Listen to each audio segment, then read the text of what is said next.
And I think it ultimately comes down to being consistent in whatever diet you choose and whatever exercise plan you're on, because like no one becomes unhealthy overnight, and no one becomes in the best shape overnight. Right.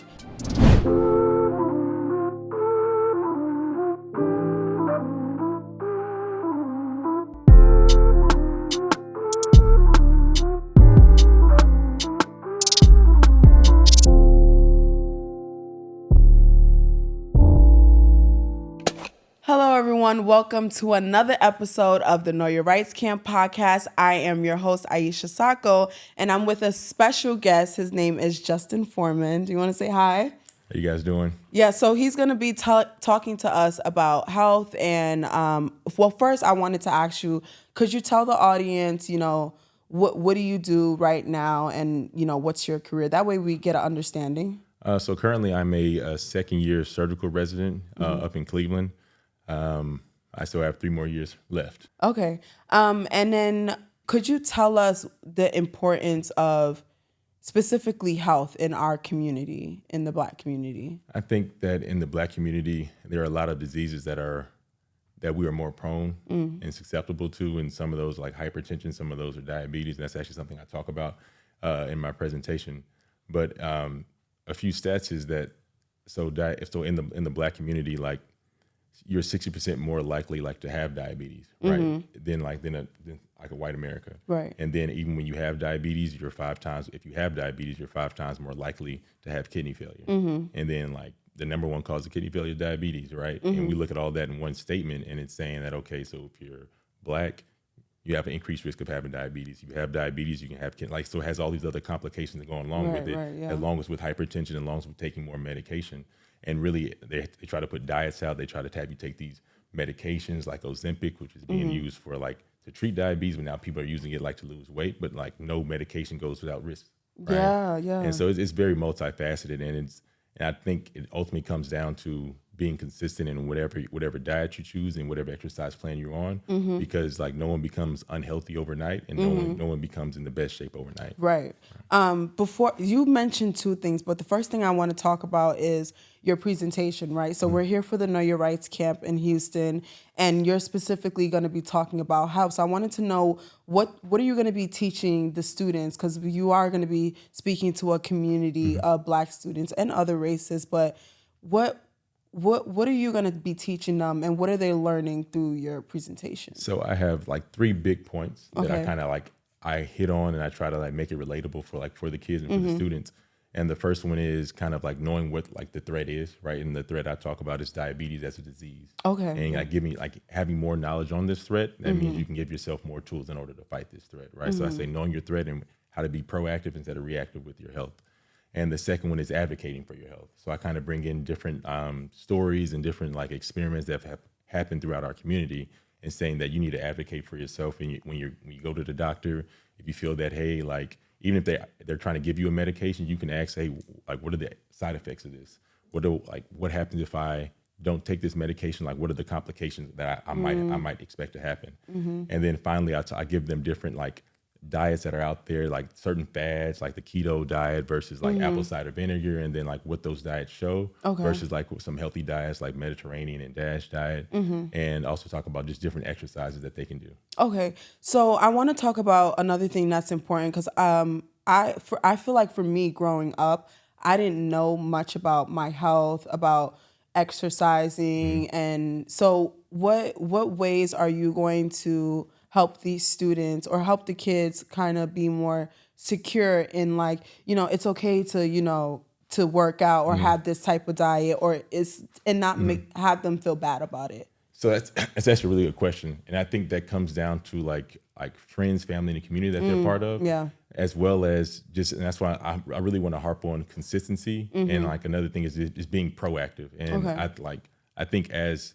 not only in our community, but I think in the entire patient like population, people only come to the hospital when they, 1, are in pain, or 2, they can't do their normal daily activities. Right. Yeah. And I think that's being reactive instead of being proactive, which is like going up with your follow-up appointments, right?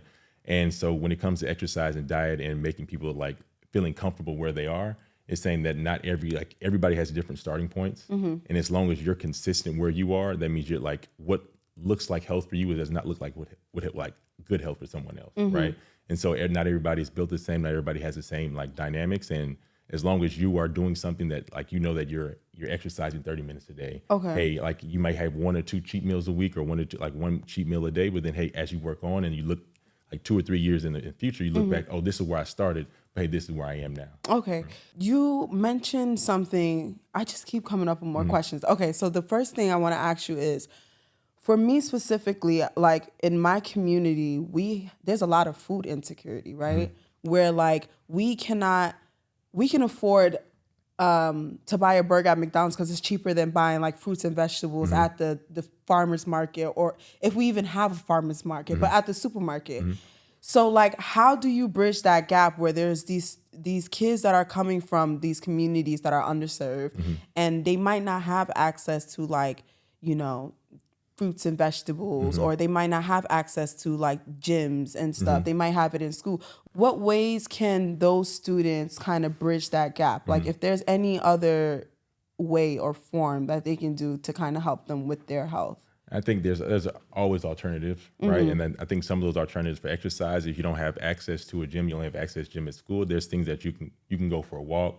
There's local parks. And like some of the best exercise for heart health is actually increasing your heart rate and kind of sustaining that, right? So that's like running, that's biking, that's swimming.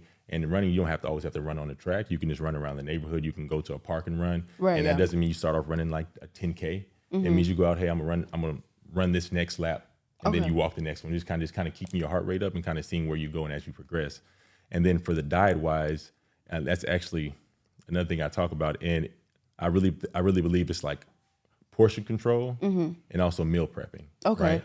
And I know that like sometimes like these students will go to school and they're not always offered like the best options. But as long as that's why I'm such an advocate about meal prepping, because I think it endorses like bonding with your family, bonding with your friends. And not only are you eating healthy, but now your family is kind of on the same boat with you, right? Yeah. And I think that it's like, if you can do that on a Saturday and Sunday, sometimes like I started meal prepping and it only lasted me till like Wednesday, right? But then you start realizing what you eat. And even if you do have a cheat meal like throughout the week or throughout the day, like, hey, I know when I go home, I'm putting something good in my body so that tomorrow I can start the day off right. The thing about meal prepping though, at least for me, it's just sometimes like we get so busy and overwhelmed. And then like I told you, like there is a lot of food insecurity. So as hard as I try to eat healthy, which goes back to the diabetes thing, I was recently told that I was pre-diabetic, which they told me that multiple times, but I didn't take it serious until I had like a really bad health problem to the point where I was in a hospital for a couple of days. And so I ended up having to lose like over 50 pounds within like a year and a half. And then I remember just struggling with finding out what to eat. So I just ate salads. Like I didn't eat nothing else besides the chicken salad. Yeah. So what would you recommend for somebody who is going through something like me, wants to meal prep, but don't even know what right foods to eat? So there's actually a specific diet that I know we recommend to a lot of people that have diabetes, and it's called like the DASH diet. So it's like a diet, I forget what it actually stands for, but it's a diet to basically like stop hypertension, right? Okay. And hypertension is also a complication of diabetes, but it ultimately like what encompasses the diet is it's like fish, you have vegetables, you have beans, and you also make sure it wants you on like on a low fat, like on a low salt diet, right?